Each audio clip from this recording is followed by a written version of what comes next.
Hello friends, कैसे हैं आप। तो चलिए आज की स्टोरी शुरू करते हैं। एक बिन माँ बाप की लड़की थी। अपने ननिहाल में पल पोस कर बड़ी हो रही थी। कुछ ही क्लास पढ़ा लिखा कर घर में ननिहाल वाले सारा काम करवाते थे। कभी कभी साग सब्जी लेने बाजार जाती रहती थी। एक दिन उसके लड़की से कहा रुपया गिर गया। वह लड़की घबरा गई कि साग सब्जी वालों से कहने लगी कि आप सब्जी उधार दे दीजिए, मैं 4 दिन में आपको पैसे दे दूंगी। लेकिन कोई सब्जी वाला उधार देने को तैयार नहीं था। यह बात एक लड़का सुनकर बोला कि मैडम, आपको कितने पैसों की ज़रूरत है। उसने 500 रुपये का नोट निकाल कर देते हुए बोला कि आपके पास जब हो जाएगा तो वापस कर देना। लड़की बोली कि सर, आपको कहाँ खोजूंगी। लड़का बोला कि मैं बहुत बड़ा आदमी नहीं हूँ, प्रतिदिन हम इसी समय सब्जी या फल लेने बाजार आया करते हैं।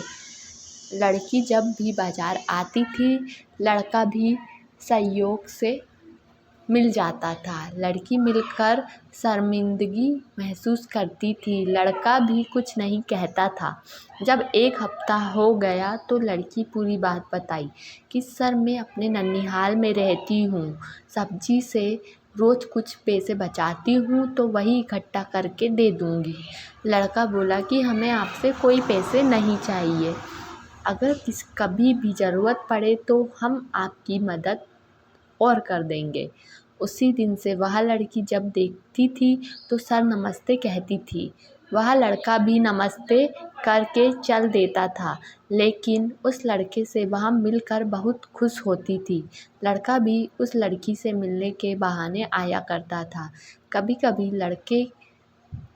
लड़की के ननिहाल वाले ताने मारते थे कि जवान हो गई है, मर भी नहीं गई, अब तो शादी का सारा खर्च हम लोगों को ही उठाना पड़ेगा। एक दिन उस लड़की ने उस लड़के से बोली कि सर, क्या आप अपने घर पर झाड़ू पोछा मारने के लिए मुझे रख लोगे।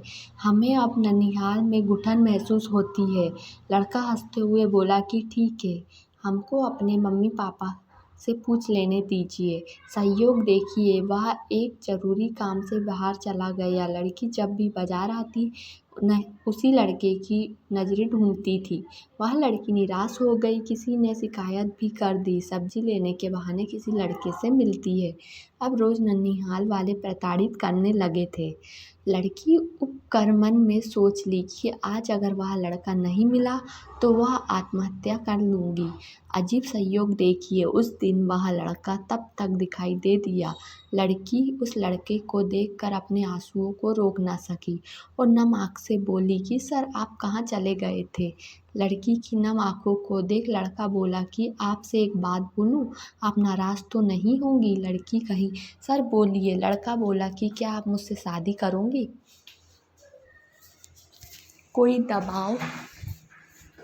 दबाव नहीं है। यह सुन लड़की फरार पपक कर रोने लगी। लड़का हाथ को बढ़ाते हुए गले लग गया। वह खुद अपने आंसुओं को रोक ना सका। लड़की को ऐसा लग रहा था कि दुनिया ही मिल गई। लड़के ने कहा कि कल अपने हम मम्मी पापा को लेकर आपके ननिहाल आएंगे। हमें कुछ नहीं चाहिए, बस लोग आपको ताने ना मार सके। आपने भाग कर शादी की, घर सबको जाकर बता देना। फिर भी लड़की घर कुछ नहीं बताई। अचानक एक बहुत कीमती कार खड़ी होती है। उसमें से वह लड़का व उसके मम्मी पापा निकलते हैं। लड़की के ननिहाल वाले चौंक गए। वह बोले कि आप सब। लड़के की मम्मी पापा बोले कि आपकी भांजी का हाथ मांगने आए हैं। हमने मुहूर्त निकाल कर सब इंतजाम कर लिया है, आप केवल लड़की लेकर आ जाना। हमारे बारे में अगर जानकारी करना चाहते हो तो पता कर लेना। शहर का सबसे बड़ा रईस हूँ, मुझे कुछ नहीं चाहिए। हमारे लिए दुल्हन की दहेज है। लड़की के मम्मी पापा अपने सारे खर्च से बड़ी धूमधाम से विवाह किया। वह लड़की ससुराल पहुंचकर घर में अपने सास ससुर के मरते वक्त तक बहुत सेवा व देखभाल की। तो फ्रेंड्स, ये तो थी हमारी आज की स्टोरी। अगर आपको अच्छी लगी हो तो प्लीज़ चैनल को लाइक, सब्सक्राइब और शेयर ज़रूर कीजिएगा। Thank you.